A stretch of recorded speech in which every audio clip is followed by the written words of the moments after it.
नहीं है। अब एक ही फंड है सिर्फ आपका बॉयज फंड में। इसमें आपके प्रिंसिपल के पास हजार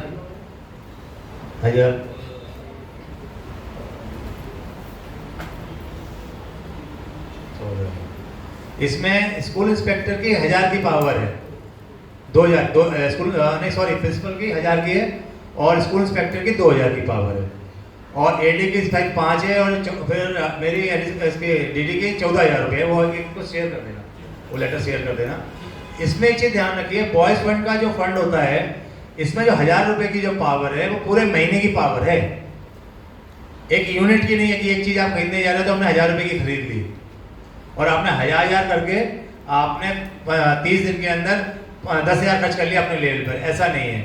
बॉयज़ फंड का कई बार मैंने देखा है कि जब पैसा खर्च हो जाता है 25,000 30,000 रुपये तो प्रिंसिपल्स क्या करते हैं, उसको 2 में 3 में डिवाइड कर देते हैं। 1 तारीख से 10 तारीख तक, फिर 11 तारीख से 20 तारीख तक, फिर 21 तारीख से 30 तारीख तक। ऐसा नहीं है। मेरी जो 14,000 की जो पावर है वो सिर्फ पूरे महीने की है एक स्कूल की। यदि उससे ऊपर जाती है तो हम एडिशनल कमिश्नर को, एडिशनल डायरेक्टर को भेजेंगे। एडिशनल डायरेक्टर की पावर उसमें लिखी हुई है कितनी है, वो आपको शेयर कर देंगे और उसके ऊपर उनकी उससे ऊपर तो डायरेक्टर तक जाएगी। तो इसके कृपया करिए, बाइफरकेट मत करिए बॉयज़ फंड के खर्चे को। कई बार क्या होता है फिजिकल का अलग कर दिया, दूसरा अलग कर दिया, नहीं, पूरे महीने का आप दिनांक लिखेंगे, वाउचर नंबर आपको पूरा मेंटेन होता है। कोई अध्यापक विद्यालय का बॉयज़ को देख रहा है, बॉयज़ फंड देख रहा है कोई? अभी आप में से कोई बॉयज़ फंड देख रहा है स्कूल का? नहीं देख रहा हूँ। ज़्यादातर आप लोग नए लोग हो, क्योंकि पुराने लोग ज़्यादा देखते हैं, लेकिन आपको जानकारी होनी चाहिए। ठीक है, पूरा एक बनता है माह, मतलब अगस्त चल रहा है तो अगस्त माह, जुलाई खत्म हो गया तो जुलाई माह में खर्च की गई बाल निधि में राशि की स्वीकृति हेतु। ठीक है, तो वो आप बनाएंगे पूरा वाउचर वाइज, पूरे महीने का बनाएंगे और फिर उसकी अनुमति लेंगे, प्रिंसिपल से आएगा, ऐसा ही साहब उसको फॉरवर्ड करेंगे। मेरी पावर होगी तो मैं साइन कर दूंगा, मेरी पावर नहीं होगी, ऊपर जाना है तो मैं ऊपर फॉरवर्ड कर दूंगा। तो इस चीज़ का विशेष ध्यान रखिए कि बॉयज़ फंड के खर्चे को तोड़िए मत ही। महीने में जो खर्च हुआ पूरा एक बिल आएगा पूरे माह का, तो इस चीज़ का विशेष ध्यान रखिए। दूसरी बात, आपको कंटीजेंसी विद्यालयों में मिलती है। कंटीजेंसी जितने भी छोटे फुटकर है जिसको कहते हैं, छोटे मोटे फुटकर पे हमने कह रखा है कि आप लोग खर्च करिए। 2,000 रुपये हम स्कूल में देते ही हैं, लगातार सबको मिल ही रहा है। इसमें एक चीज़ और ध्यान रखिए, जो हमने बता रखा है, किसी तरह का मरम्मत संबंधी मेंटेनेंस और साफ़ सफाई का कोई बिल ना उसमें लगेगा ना बॉयज़ फंड में लगेगा। ये हमने बता रखा है क्लियर कट। क्योंकि क्या होता है कि मरम्मत राशि आप लोगों को मिलती है विद्यालयों को, आपको पता होगा 50,000 75,000, अभी 1.25 लाख 1.5 लाख भी मिली थी। थोड़ी जानकारी आपको होनी चाहिए क्योंकि आगे जाके आपने भी यही काम सारे करने हैं। ठीक है, तो मरम्मत राशि मिलती है, तो मरम्मत राशि में हम इसका जो आपको मरम्मत काम होना है या आपका साफ सफाई का होना है उसमें बिल लग जाते हैं। यदि पैसा नहीं है तो बॉयज़ फंड से या किसी अदर फंड से आप लोन लेकर कि भाई लिखा जाएगा ये राशि खर्च की गई इस मद में, चूँकि ये राशि इस फंड में खर्च नहीं की जा सकती और इस मद में, मरम्मत राशि मद में हमें पैसा है नहीं, तो हमें इस फंड से लोन लेने से जरूर हमें दे दिया जाए परमिशन, और जब पैसा आएगा इसको हम वापस कर देंगे। इस तरह की एप्लीकेशन होनी चाहिए आपकी, तो इसमें कोई दिक्कत नहीं आएगी। तो ये भी आपका क्लियर हो गया।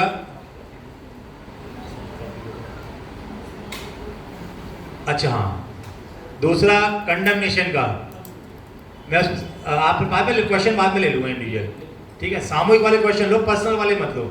सामूहिक हो ना, पर्सनल में तो अलग अलग होगा, फाइल लेके पता लगेगी। कंडमनेशन का एक चीज़ ध्यान रखिए, अभी जो कंडमनेशन काफ़ी सालों बाद अभी हमारे फिर से फाइलें आ रही हैं। कंडमनेशन में पहले ये ध्यान रखिए, जो नीलामी वाला सामान है, नीलामी का सामान मतलब होता है लकड़ी, प्लास्टिक और लोहा, जिसको हम कबाड़ी को बेच सकते हैं। इवन अखबार भी ऐसी चीज़ है, रद्दी भी ऐसी चीज़ है। लेकिन रद्दी में कई बार क्या होता है, कुछ डॉक्यूमेंट्स हमारे ऐसे होते हैं वो किसी के हाथ नहीं लगने चाहिए। ठीक है, अटेंडेंस रजिस्टर हो गया, कुछ खर्चे का रजिस्टर हो गया, ठीक है, इस तरह का, इसको तो हम जमीन में दबाने की बात करते हैं। रद्दी में वही बेच सकते हैं, अखबार हो गया या आपकी लाइब्रेरी की फटी हुई किताबें हैं। लेकिन जो डॉक्यूमेंट संबंधी है, बच्चे से रिलेटेड संबंधी कागज है, कोई ऐसा सामान है जो कोई मिसयूज़ कर सकता है, तो उसको हम रद्दी में नहीं बेचते हैं। ये विशेष ध्यान रखना है। तो उसको तो फिर जमीन में दबाएंगे हम। और जनरली तो क्या है, एडमिशन रजिस्टर जैसा रजिस्टर तो हमें रखना है 25 साल 50 साल तक रखना है, इसको तो हम करना ही नहीं है। ठीक है, तो इसलिए विशेष ध्यान रखिए, एक नीलामी वाला होता है और एक जमीन में दबाने वाला होता है। तो इसमें दोनों की फाइलें अलग अलग बनती हैं। ठीक है। इसमें पहले 3 प्रिंसिपल्स की एक कमेटी बनती है जिसको स्कूल इंस्पेक्टर रिकमेंड करते हैं, इसको मैं अप्रूव करता हूँ। उसको अप्रूव होने के बाद फिर वो अपना कमेंट लिखेंगे, आज दिनांक इतने को इस सामान नकारा सामान नीलाम करने के लिए गठित समिति का जो किया गया था उसकी विजिट किया गया विद्यालय में, ठीक है। विद्यालय में नकारा सर पॉइंट लिखा देना, वो सर लिखा देंगे, सारे पॉइंट लिखाए हुआ है। तो सारा वो लिखने के बाद प्रिंसिपल साइन करेंगे। आज दिनांक इतने को गठित समिति द्वारा निगम प्राथमिक विद्यालय डिफेंस कॉलोनी का क्या नाम है कंटम होने सामान का निरीक्षण करने तो विजिट किया गया। ये सामान लगातार प्रयोग होने के कारण अनुपयोगी पाया गया, ठीक है। सामान यूज करने लायक नहीं है, इसमें कोई ऑडिट आपत्ति नहीं है। अतः समिति द्वारा इस सामान को नाकारा घोषित करते हुए जमीन में दबाने या नहीं करना है, एक ही होना है। जमीन में दबाने की सिफारिश करती है या नीलाम करने की सिफारिश करती है। अब या करने से क्या हो रहा है ना, मैंने लिखवाया था तो वो दोनों लिख के भेज रहे हैं प्रिंसिपल। अरे भाई लिखोगे तो एक ही, वो तो आपके लिए एक सैंपल दे दिया कि आप में आइदर एक चीज यूज करनी है। अब प्रिंसिपल क्या करते हैं, वो ऑब्लिक करके दोनों चीज लिख देते हैं। तो थोड़ा सा एक ही चीज लिखना है उसमें। उसके बाद आप जब कमेटी आज रिकमेंड हो जाएगा एसआई को मार करोगे, एसआई अपनी रिपोर्ट लगाएगा, रिपोर्ट लगाने के बाद वो मेरे पास आएगी, मैं डीसी के पास दे दूंगा। तो एक प्रोसीजर है नकारा सामान घोषित करने का। नकारा का भी हर आइटम की एक क्या नाम है कहना चाहिए, एक एज है, उम्र है, कितने साल, कितने महीने, कितने साल में लिस्ट है आपकी पूरी। नॉन इसमें कंज्यूमर आइटम होता है, नॉन कंज्यूमर आइटम होता है। कंज्यूमर आइटम होता है आपने चौक यूज की वो कंज्यूमर आइटम हो गया, आपने चूना यूज किया वो कंज्यूमर आइटम हो गया, आपने पेन यूज किया वो कंज्यूमर आइटम हो गया। नॉन कंज्यूमर आइटम वो होता है जैसे फुटबॉल आपने खरीदी वो नॉन कंज्यूमर आइटम है, ठीक है। इस चीज़ का विशेष ध्यान रखिए। आपने नेट खरीदा वो नॉन कंज्यूमर आइटम है। कंज्यूमर आइटम वो होता है जिसको आपने प्रयोग किया और वो चीज़ खत्म हो गई।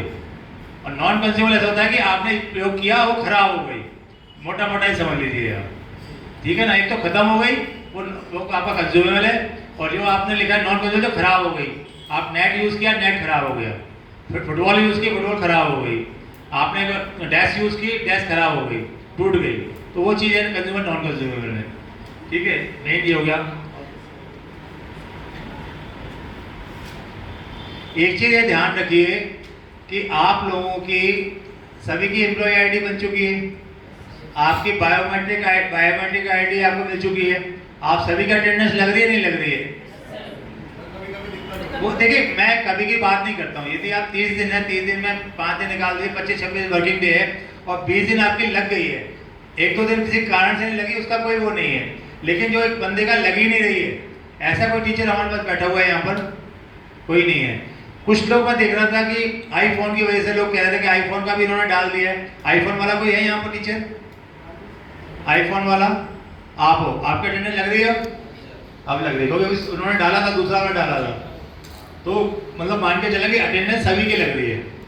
अब आई कार्ड का आपने भरा था, आई कार्ड आने शुरू हो गए, वो भी आई कार्ड धीरे जैसे आते जाएंगे हम लिस्ट डालते रहेंगे, वो आप अपना ले लेना जोन से, ये है। और अपार आपने देखा होगा, अपार के लिए भी मतलब आपका अच्छा वो पहले अपार पर नहीं आते, पहले एनुअल प्रॉपर्टी रिटर्न की बात करता हूँ। एनुअल प्रॉपर्टी रिटर्न जो आप भरते हैं आपको दिसंबर तक भरना है, ठीक है। दिसंबर तक की भरना है, जैसे आपको 22 निकल गई, दिसंबर 22 तक की आपको जनवरी में भरना है। एनुअल प्रॉपर्टी रिटर्न में ये होता है कि आपकी क्या प्रॉपर्टी है, ठीक है। आपने अपने माँ बाप की प्रॉपर्टी नहीं लिखनी है, जो आपके नाम से प्रॉपर्टी है वो लिखनी है। मैंने अभी यहाँ पे देखा खासकर सेंट्रल जोन में जो रेंट पे रह रहा है, किराए पे रह रहा है, उसने भी उसमें लिख दिया है। अरे भाई प्रॉपर्टी, एनुअल प्रॉपर्टी रिटर्न वो होता है जो आपके नाम से प्रॉपर्टी है, आपके नाम से प्रॉपर्टी है, आपकी मिसेस के नाम से प्रॉपर्टी है, या आपके बच्चे के नाम से प्रॉपर्टी आपने कोई खरीदी है।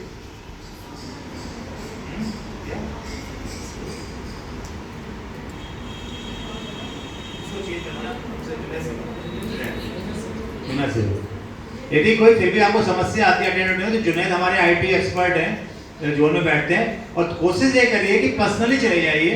देखिए टेलीफोन आप करते हैं, मैं भी टेलीफोन आप करूँगा, जिसका मेरे को फीड है मैं उनका तो उठा लेता हूँ, ठीक है। बाकी मैं जनरली फोन नहीं उठाता, प्रिंसिपल का भी नहीं उठाता, फीड है तो भी नहीं उठाता, क्योंकि प्रिंसिपल का सीधे कॉन्टेक्ट एसआई से होता है, मेरे से नहीं होता। तो कृपया करके कोशिश ये करिए, टेलीफोन से अच्छा है कि आप पर्सनली चले जाइए ऑफिस में और उससे डायरेक्ट बात करिए, ठीक है।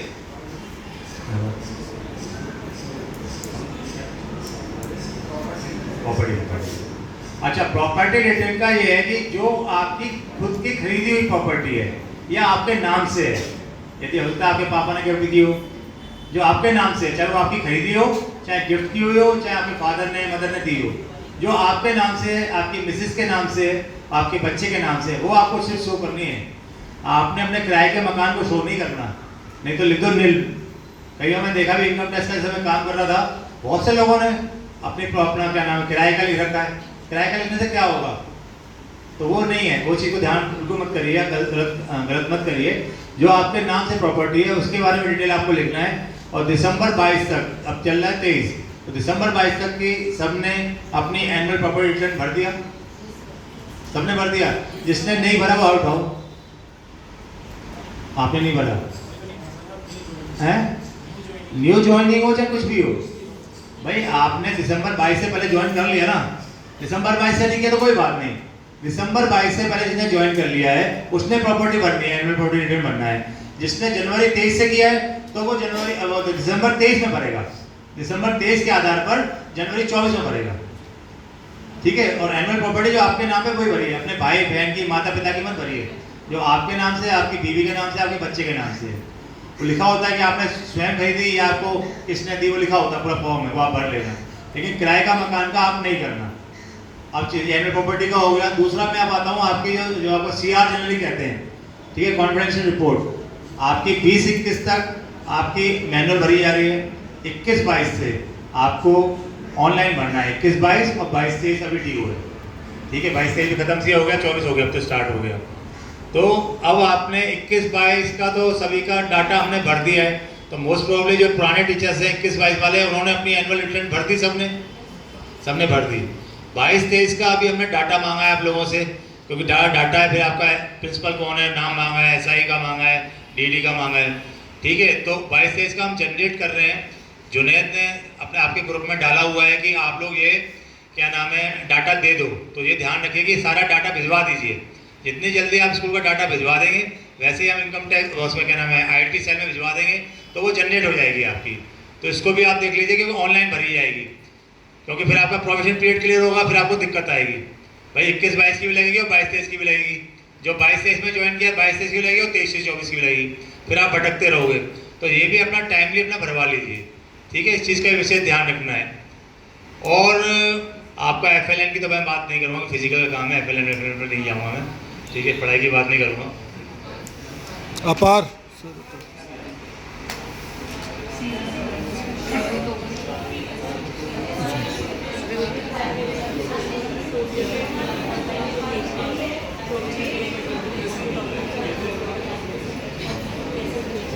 और कोई इंडिविजुअल नहीं, इंडिविजुअल बात पे आएंगे। यदि आप मतलब कि व्यवस्था से मतलब सारी चीज़ों को जानना चाहते हैं जो सबके लिए यूजफुल हो, हाँ बताइए। अरे भाई तो हाँ है 50,000 रुपये राशि एक बार आती है। हाँ हाँ वो हमारे स्कूल में कुल 4 स्कूल होते हैं, ऐसे बहुत सारे सेकंड में आएंगे। देखिए इसका एक जो पैसा आता है, हम 50-60-60 हज़ार, अभी 1.25 लाख 1.5 लाख दिया था, ये शिफ्ट वाइज आती है। मतलब कहना चाहिए उसको साइट वाइज, SIT साइट से मतलब एक साइट पर मॉर्निंग शिफ्ट भी चल रहा है और सेकंड शिफ्ट भी चल रहा है, वो दोनों शिफ्ट की होती है पैसा। उसमें कमेटी होती है जिसमें एक प्रिंसिपल मॉर्निंग का, एक प्रिंसिपल इवनिंग का, 2 टीचर मॉर्निंग के, 2 टीचर इवनिंग के। शायद अब उन्होंने एक SMC का भी जोड़ दिया है। टीचर एक कर दिया है या 2 टीचर एक SMC, ठीक है। वो एक प्रॉपर गाइडेंस आती है, उसमें लिखा होता है, हम लेटर सर्कुलेट करते हैं, पैसा आता है, ठीक है। और इसमें ये भी नियम है कि 3 महीने बाद वो कमेटी चेंज होनी चाहिए। लेकिन प्रिंसिपल कई बार क्या होता है वो कमेटी चेंज नहीं करते, हम ज़्यादा उतना ध्यान नहीं देते, लेकिन कम से कम वो कमेटी की जानकारी में चीज़ें हों, वो खर्च करें। जनरली क्या कहते हैं कि मॉर्निंग वाला खर्च करेगा या मॉर्निंग वाले ने अपने हिसाब से खर्च किया या इवनिंग वाले ने खर्च किया, ये गड़बड़ नहीं होगी। हाँ अब क्या जो पैसा आएगा उससे पहले मैं अभी प्रिंसिपल मीटिंग में सबको डायरेक्शन दे दिया है, और मैं पैसा देने से पहले सर्कुलर अपने निकाल दूंगा क्या क्या चीज़ों को फॉलो करना पड़ेगा, वो मैंने प्रिंसिपल मीटिंग में कहा है। जैसे पैसा आएगा जनरली होना, अब आपको सबको सब चीज़ उसमें आपका ज़्यादा रिलेशन नहीं होगा। और कोई चीज़ सर मेरा क्वेश्चन अब आपको लेकर है, हाँ 21-22 की हमने तो भर दी, अब हमारे प्रिंसिपल महोदय हैं वो रिटायर हो गए हैं, हाँ अब उनसे संपर्क भी कर रहे हैं, तो वो कब रिटायर हुए हैं वो?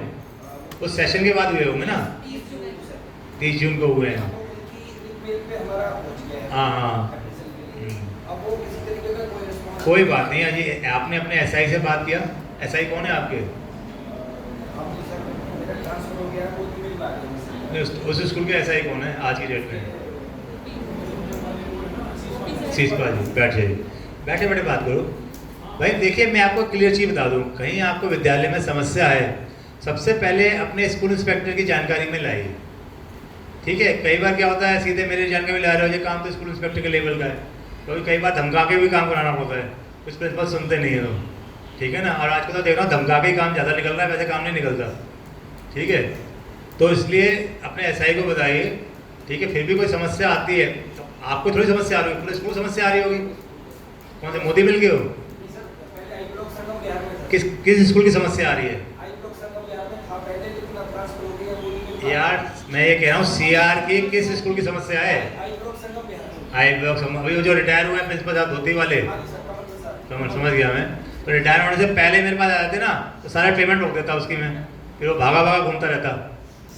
देखो समय से चेतो, आपको जब पता है वो रिटायर होने वाला है, आपकी सीआर मार्च तक बनी है, अप्रैल तक नहीं भरी, मई तक नहीं भरी, तभी आपको बात करनी चाहिए थी।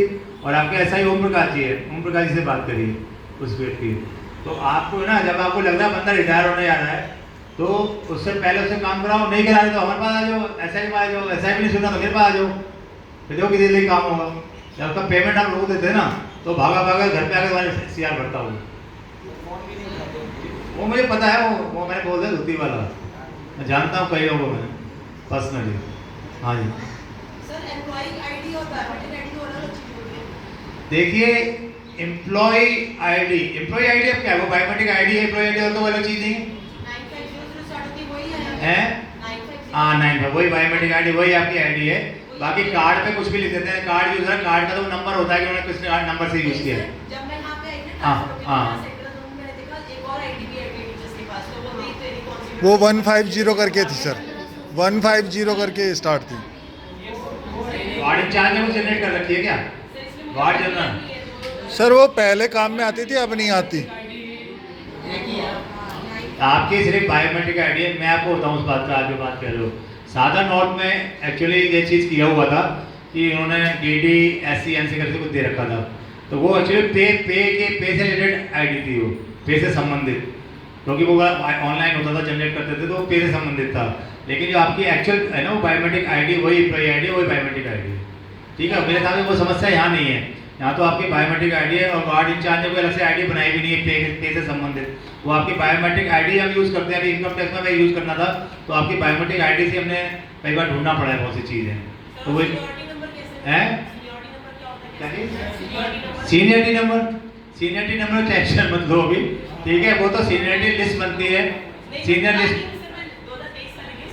हाँ कोई बात नहीं, सीनियरिटी नंबर तो बात की बात है, क्योंकि अब तो सीनियरिटी नंबर इन्होंने बनाया नहीं, 95 की अब बनी नहीं है, तो वो तो डेट ऑफ ज्वाइनिंग से आपका जो प्रमोशन होगा उस हिसाब से होगा, हेडक्वार्टर से टेंशन मत लो इतना। सर मेरा ट्रांसफर अभी जून में हुआ है, तो मैंने जो गूगल फॉर्म वाली आईडी है वो मैंने अपने पुराने फोन में भर दी थी। हाँ तो आईडी कार्ड मुझे इशू मिलेगा तो पुराने। देखिए, पहले जो आपकी आईडी है ना, जहाँ से जनरेट होती है सैलरी, आपकी माँ के DDO आईडी से, माँ के DDO आईडी से हमारे यहाँ के DDO आईडी पे ट्रांसफ़र होगी, और DDO आईडी पे ट्रांसफ़र हो जाएगी, एक्सेप्ट कर लेंगे वार्ड इंचार्ज, उसके आधार पर बिल बनाएगा। तो अपने वार्ड इंचार्ज से बात करिए, वो आपकी हेल्प करेगा, कोई समस्या आएगी तो DDO साहब से बात कर लीजिए। भाई देखिए, हमने सबके, क्योंकि आपसे ऑनलाइन मांगी थी जुनेद ने, ठीक है, लेकिन उसमें क्या होता है, आपसे 10 चीज़ मांगूंगा, 10 बार नाम या कुछ ना कुछ स्पेलिंग मिस्टेक कर देते हो, तो इसलिए मैंने बाद में कहा उसको कैंसिल करो। आपसे हार्ड कॉपी हमने मांगी थी, एक पर्टिकुलर डेट हमने रखी थी, और जिन्होंने हार्ड कॉपी जमा करा दी है उसकी हमने सबकी जनरेट करवा दी है। क्योंकि हार्ड कॉपी मिलने से क्या होता है कि एक बंदा टाइप करेगा तो उसकी रिस्पॉन्सिबिलिटी हो जाएगी, भाई तूने गलत टाइप क्यों किया। हम वहाँ पर क्या होता है, हर स्कूल से अलग अलग कुछ, जैसे उन्होंने एक की जगह O हो गया, O की जगह J हो गया, तो समस्या थी। तो हमने जिन्होंने फाइल जमा करा दी अपनी, और उनकी सबकी आईडी जनरेट हो जाएगी, मतलब आईडी बन जाएगा। जिन्होंने नहीं जमा कराई उन्हें जमा करा दें। हाँ जी, कितने साल में कितनी बार सेमिनार करता है पहले ये बता। पिछले साल भी किया था, पिछले साल सेमिनार किया था नहीं किया था? नहीं किया था, अच्छा बता। लास्ट ईयर की कॉन्ट्रैक्ट मार्च की पिछले साल की नहीं है। हाँ मुझे पता है, नहीं वो मुझे पता है। देखिए बैठ जाओ, 1.5 साल हो गए क्यों नहीं आया? कोई बात नहीं, अब मैं हेडक्वार्टर से बात करूँ, बैठ जा समझ गया। देखिए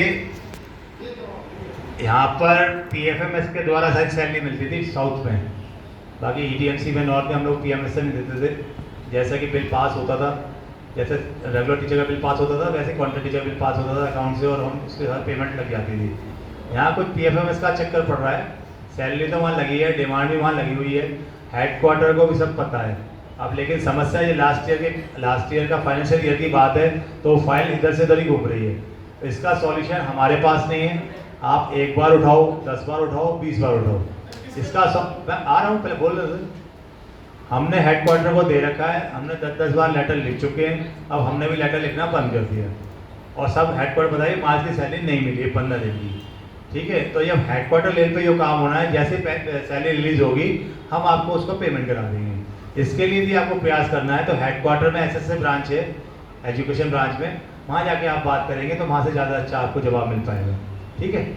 अब रही बात अप्रैल और मई की सैलरी की बात, अप्रैल की सैलरी भी पास होकर डिमांड लग चुकी है हेडक्वार्टर में, मई की भी पास होकर डिमांड लग चुकी है, लेकिन हेडक्वार्टर से पैसा रिलीज नहीं हुआ। देखिए जोन का काम इतना है, पेमेंट को पास कराना, डिमांड लगाना, डिमांड रिलीज के लिए दो प्रयास करना। हर बार भी मैं आने से पहले कुर्सी से मैंने बात किया है, जाके बात करो कि वो अप्रैल की, कम से कम अप्रैल तो रिलीज कर दें, मई की नहीं करते अप्रैल तो कर दें, ठीक है। तो देखो एक आध महीने में, एक आध 2-4-5 दिन में हो जानी चाहिए, क्योंकि आप लोगों को जुलाई की सैलरी आ गई इस बार सबकी आगे जुलाई की।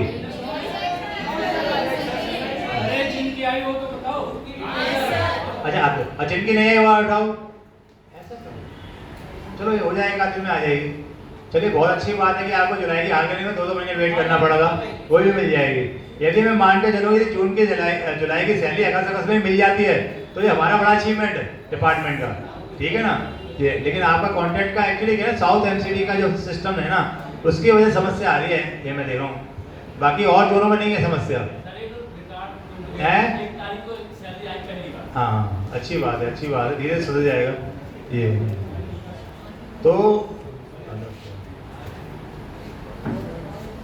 तो इसमें ये है कि अप्रैल की और मई की आपकी सैलरी हो गई है, इसके लिए भी आप प्रयास कर सकते हो हेडक्वार्टर में, क्योंकि हमने तो उसको बोलते रहते हैं वो, ठीक है।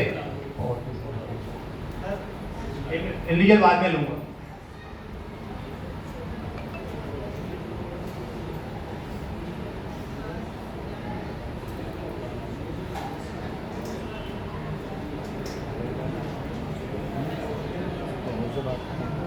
मैंने भी आपको पहले भी बताया, जो भी लेटर आप देते हैं तो कम से कम उसको फॉलो कर लिया करिए, ठीक है।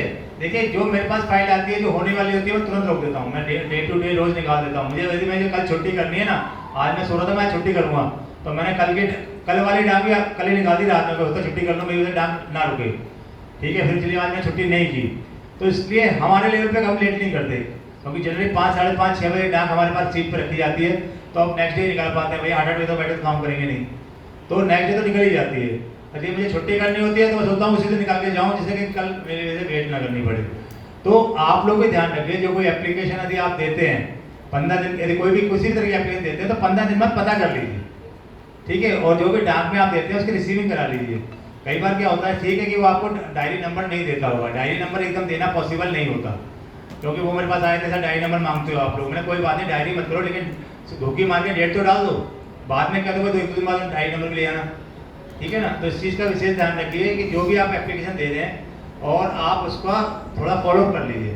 और दूसरी बात ये है कि आप लोग ना जो छुट्टी लेते हैं, छुट्टी एप्लीकेशन एक तो होता है कि कल मुझे छुट्टी करनी है, ठीक है, शाम को ध्यान में छुट्टी करनी है, तो भाई ठीक है आपने एक दिन की CL ले ली।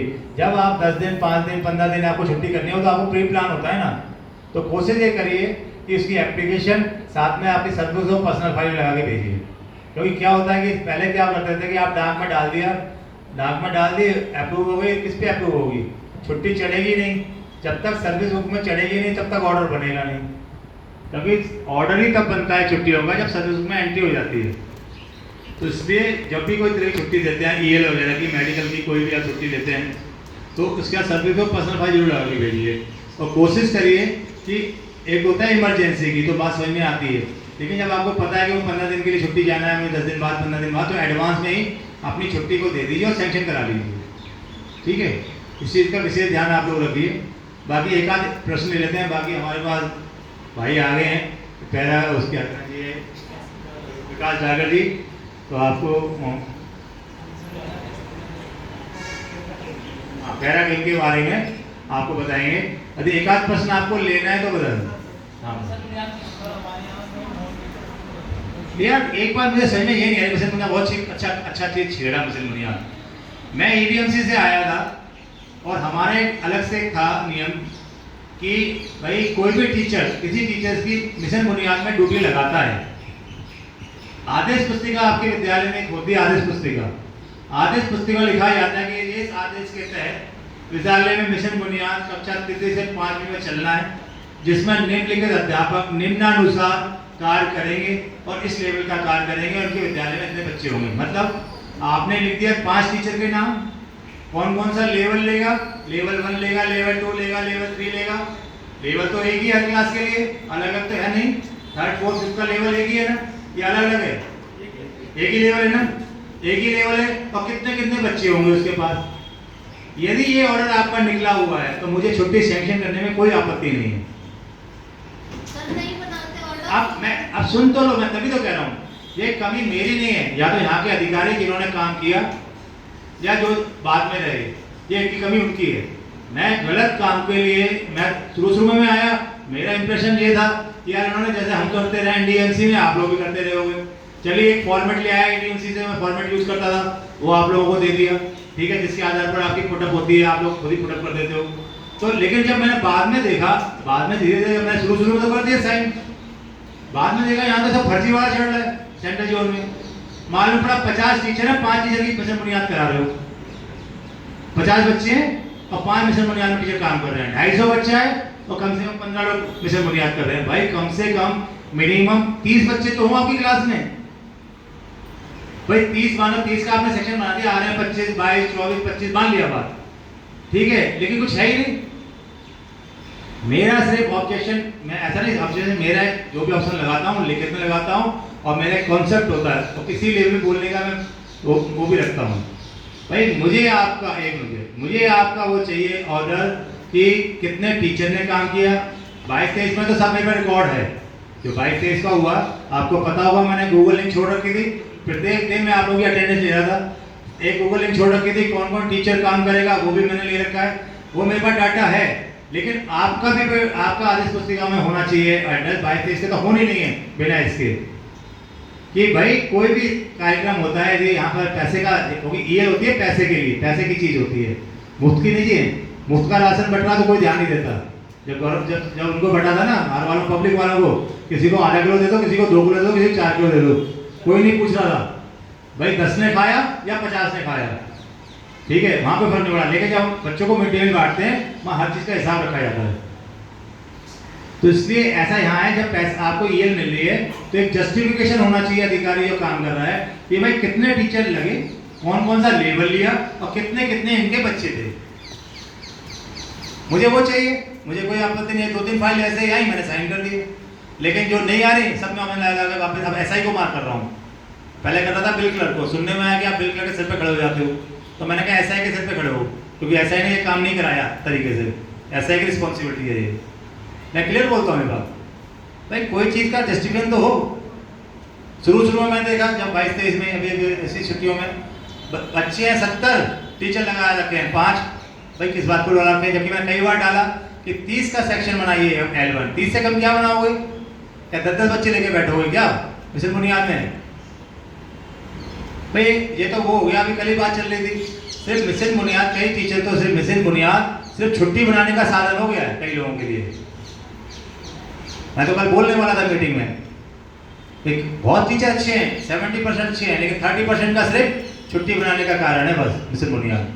अभी इस पर भी मैं आऊँगा, क्योंकि आपसे सिर्फ बात करने से बात नहीं बनेगी, क्योंकि अभी मैं एक FLN to एक्सीलेंसी एक प्रोफॉर्मा मैंने सबको दिया हुआ, आपके मेंटर्स ने आपको दिया हुआ, जब आप क्लास पढ़ा रहे थे।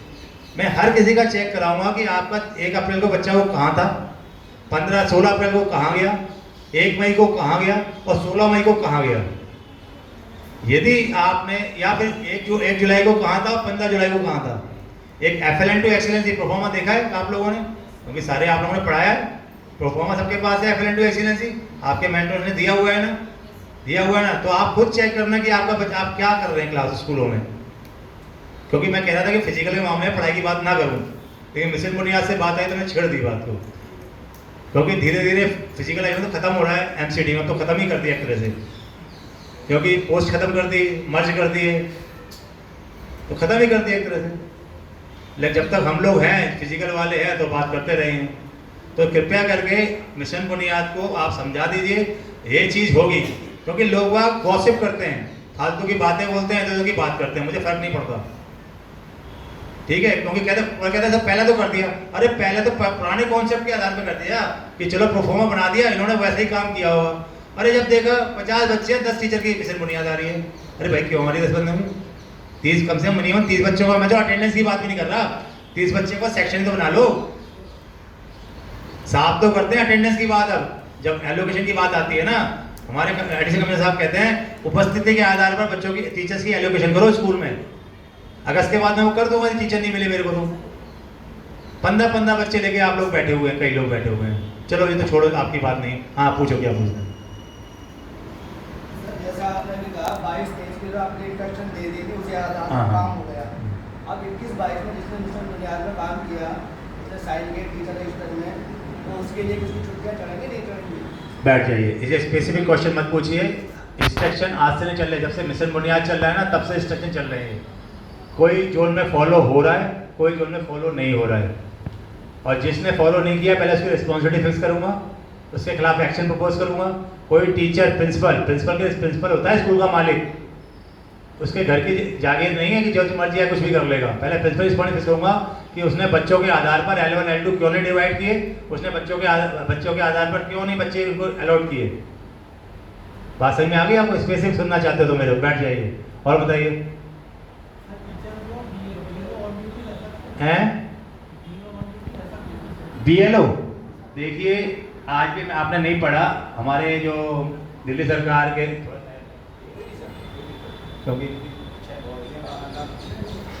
हाँ, मैं देखिए पहली बात तो ये इलेक्शन ड्यूटी एक ऐसी चीज़ है कोई मना नहीं कर सकता, मैं भी नहीं मना कर सकता।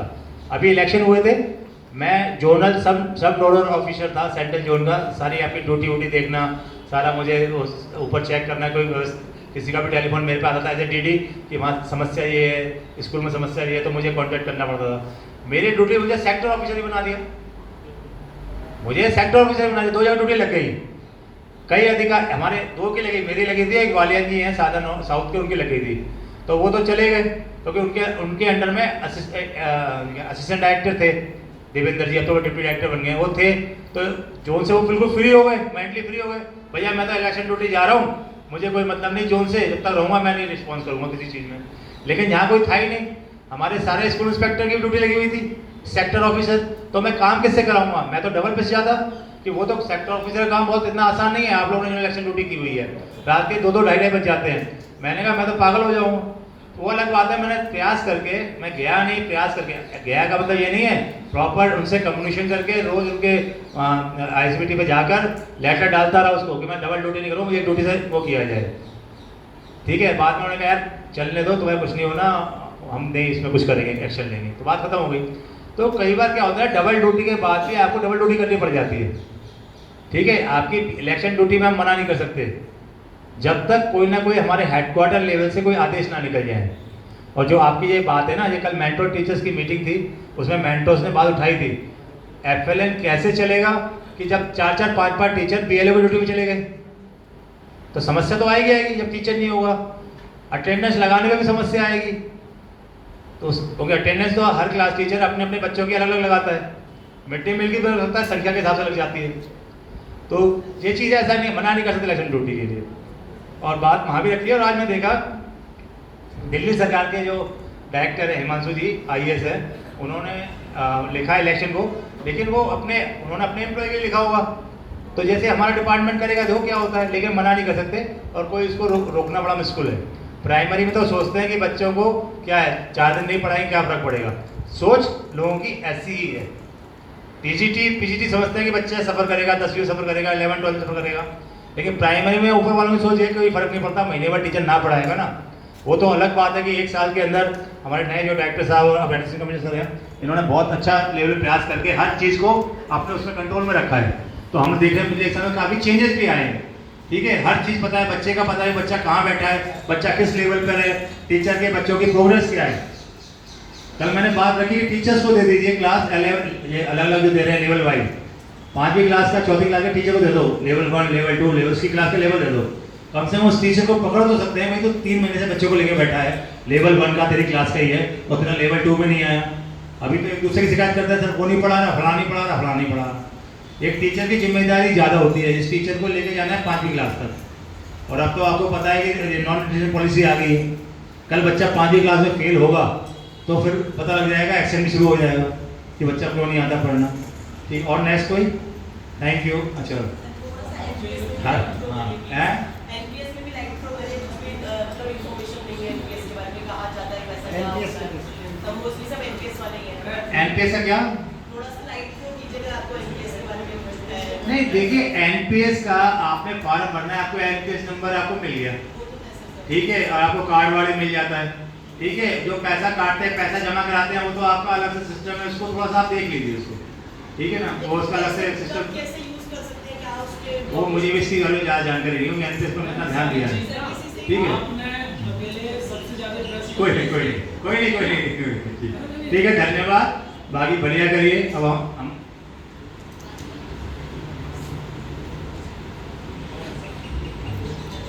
भाई जो भी आप प्रयास, जो भी आप प्रैक्टिस कर रहे हैं, कुछ हमारे सामूहिक होने, कुछ हमारा इंडिविजुअल होगा, तो आपको बेस्ट देना है, ठीक है। मैं समय नहीं दे पा रहा हूँ, मेरे अपने कारण हैं, लेकिन आप लोग जो भी करें अच्छा करें, क्योंकि सारे में देख रहा हूँ यंग टीचर्स आए हैं, नए टीचर्स आए हैं, तो आप में उत्साह ज़्यादा है, ठीक है। मैंने पहले किसी से सुना था कि कुछ शिकायत थी कि सर एक ही टीचर बार बार सेमिनार कर रहा है, ठीक है, इस बार मैंने उम्मीद खत्म कर दिया, अगली बार आपको भी चांस नहीं मिलेगा, नए टीचर को मिलेगा। 5 साल का हमारा टेन्योर होगा, अब क्या हमने 2 साल का टैग लगाया था, अगले साल 3 साल का टैग लग जाएगा, उसके बाद अगले साल 4 साल का लग जाएगा, इन्होंने 4 साल में किया उनको नहीं, तो 5 साल बाद आप दोबारा कर सकते हो। 5 साल एक बार करने के बाद 5 साल काफ़ी, 4 साल काफ़ी होते हैं आपके लिए कराने के लिए, उसके बाद हम रिपीट कर सकते हैं। तो हम उस चीज़ को ध्यान रखेंगे जब भी हम कराएंगे, ठीक है, धन्यवाद। थैंक यू सर, बहुत बहुत बारीकी से, और आपके मतलब की बात है, क्योंकि न्यू अपॉइंटेड टीचर हैं, काफ़ी समस्याएं आप लोगों को आती हैं, तो बारीकी से सर ने आपको बता